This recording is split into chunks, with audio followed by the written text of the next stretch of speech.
Jai Sai Ram. Sri Sai Satcharitra, Chapter 4, Part 2. Vittal himself appeared. Sai Baba was very fond of remembering and singing God's name. He always uttered Allah Malik and in his presence made others sing God's name continuously day and night for 7 days. This is called Namasapta. Once he asked Dasganu Maharaj to do the Namasapta. He replied that he would do it, provided he was assured that Vittal will appear at the end of the 7th day.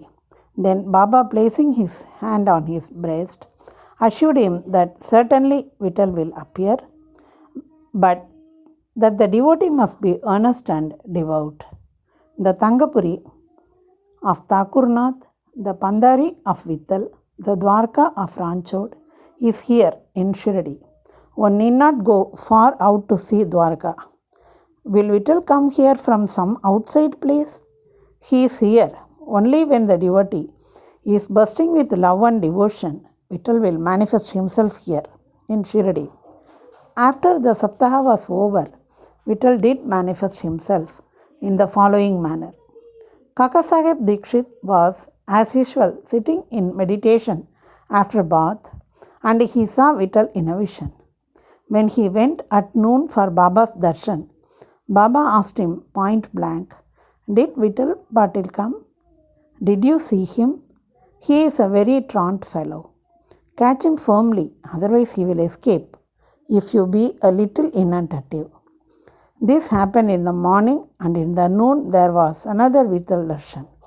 One hawker from outside came there for selling 25 or 30 pictures of Vitoba.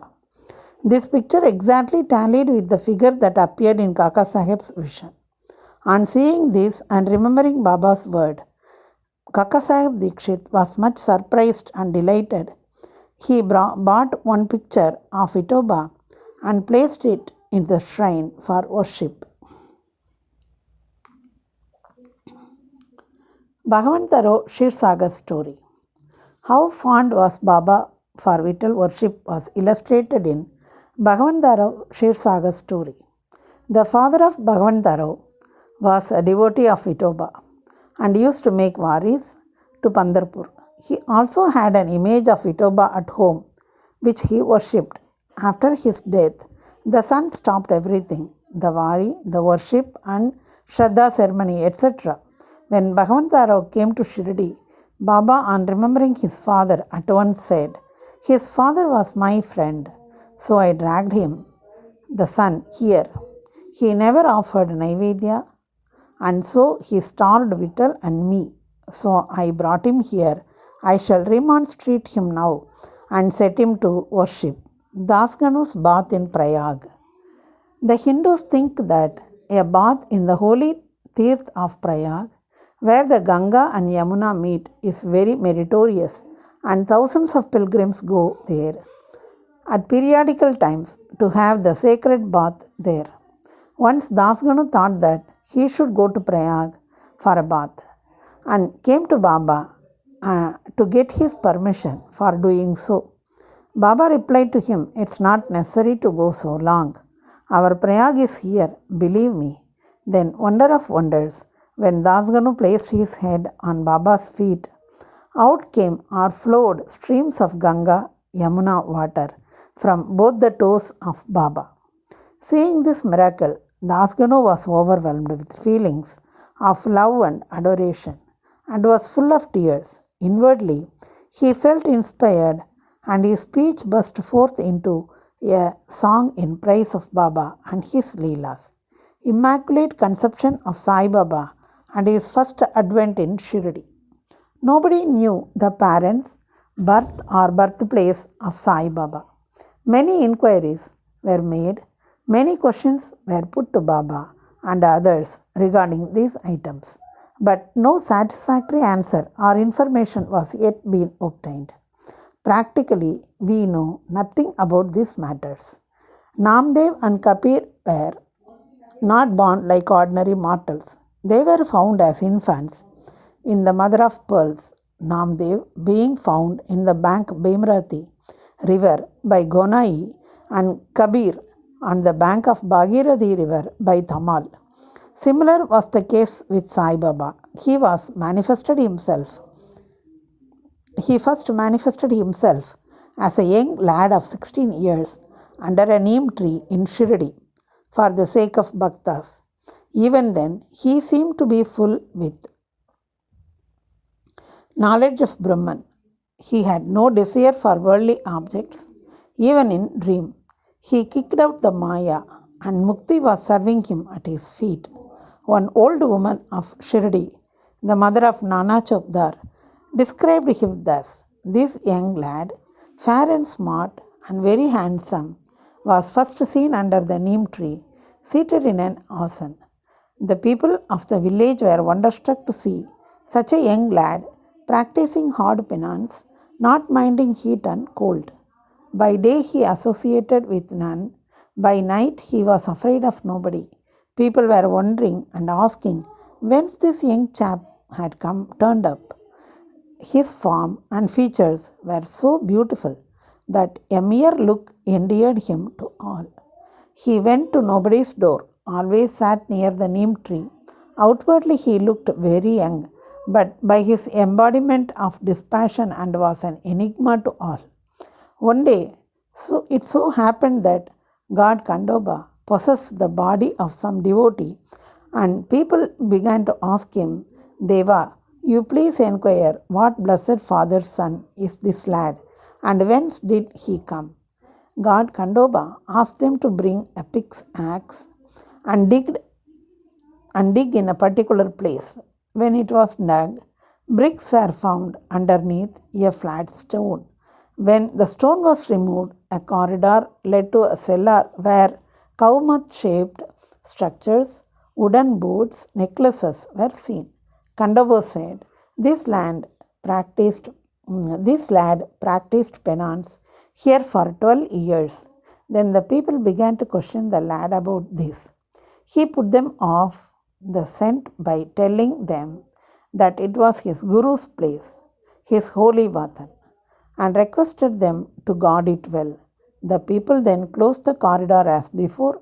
As Aswatha and Adumbar trees are held sacred, Baba regarded this neem tree equally sacred and loved it most. Malsavadi and other Shirdi devotees regard this site as the resting place, Samadhi Sthana of Baba's Guru, and prostrate before it. 3 Vadas. The site with the neem tree and surrounding space was bought by Mr. Hari Vinayak Sate, and on this site a big building styled Sate's Vada was erected. This Vada was sole resting place for pilgrims who flocked there. A par or a platform was built round the neem tree, and lofts with steps were constructed. Under the steps there is a niche facing south, and devotees sit on the par facing north. It is believed that he who burns incense there on Thursday and Friday evenings will, by God's grace, be happy. This Vada was old and dilapidated and wanted repairs. The Sansthan has made the necessary repairs, additions and alterations now. Then, after some years, another Vada, Dikshit Vada, was constructed. Kaka Sahib Dikshit, solicitor of Bombay, had gone to England. He had injured his leg by an accident there. The injury could not be got rid of by any means. Nana Sahib Chandorkar advised him to try Sai Baba. So he saw Sai Baba in 1909 AD and requested him to cure rather the lameness of his mind than of his leg. He was so much pleased with the darshana of Sai Baba, and he decided to reside in Shirdi. So he built a Vada for himself and other devotees. The foundation of this building was held on 10/12/1910. On this day, 2 other important events took place. Mr. Dada Saheb Kaparde was given permission to return home. The night Aarti in Chavdi was commenced. The Vada was complete and was inhabited on the Ramanavami day in 1911 AD. with due rites and formalities. Then another Vada or palatial mansion was put up by the famous millionaire Mr. Booty of Nagpur. Lots of money was spent on this building, but the entire amount was well utilized as Sai Baba's body is resting in this Vada, which is now called the Samadhi Mandir. The site of this mandir had formerly a garden which was watered and looked after by Baba. Three Vadas thus sprang up where there was none formerly. Of these, Satesvada was the most useful to all in the early days. The story of the garden, attended to by Sai Baba with the help of Vaman Tatya, the temporary absence of Sai Baba from Shirdi, and is coming again to Shirdi with the marriage party of Chand Patil, the company of Devidas, Janki Das, and Gangajir, Baba's wrestling match with Moideen Tamboli, residence in Masjid, love of Mr. Dengale and other devotees and other incidents will be described in the next chapter. Bow to Sri Sai. Peace be to all. Jai Sai Ram. Jai Sai Ram.